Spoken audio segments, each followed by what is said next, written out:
বছরের জীবনে যেখান থেকে আপনি আমল করবেন সেটাই পয়গম্বরের অনুসরণ বলে গণ্য হয়। কথা ঠিক না বেঠিক?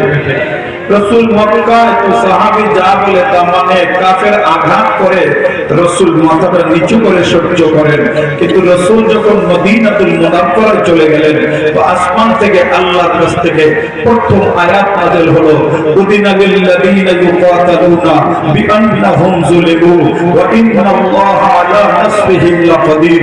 ও পয়গম্বর, এতদিন পর্যন্ত যারা আপনাকে আঘাত করেছে তার প্রতিশোধ গ্রহণ করা আপনার জন্য ইবাদত বলে আমি আল্লাহ ঘোষণা করে দিলাম। পয়গম্বর সঙ্গত কারণে চিন্তা করতে পারেন, ও আল্লাহ, আমার তো মাত্র 313 জন, কিভাবে লড়াই হবে? তো আসমান থেকে আল্লাহ বলে দেন, ওয়া ইন্নাল্লাহা আলা নাসরিহিম লাকাদির। সরকারে দো আলম নবী গো, আপনার আল্লাহই আপনার সাহায্যের জন্য যথেষ্ট।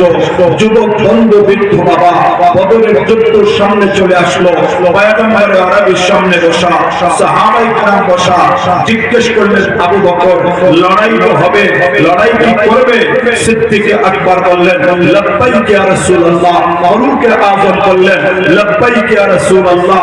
প্রত্যেকের জবাব আসলো, কিন্তু পয়গম্বর কোনো জবাব দেন না, চুপচাপ বসে আছেন। হঠাৎ করে রাসূলের মন চায় আনসার সাহাবীদের মধ্য থেকে কেউ তো কিছুই বলে না। হযরত মিকদাদ রাদিয়াল্লাহু তাআলা আনহু দাঁড়িয়ে গেলেন, পয়গম্বরকে বললেন, ইয়া রাসূলুল্লাহ, আপনি কি মনে করেছেন আপনাকে আমরা মূসার উম্মতের মতো জবাব দেব? ইযহাব আনতা ওয়া রাব্বুকা ফাকাতিলা ইন্না হাহুনা কায়িদুন। ও হাবিব, আপনি সেই জবাব পাবেন না।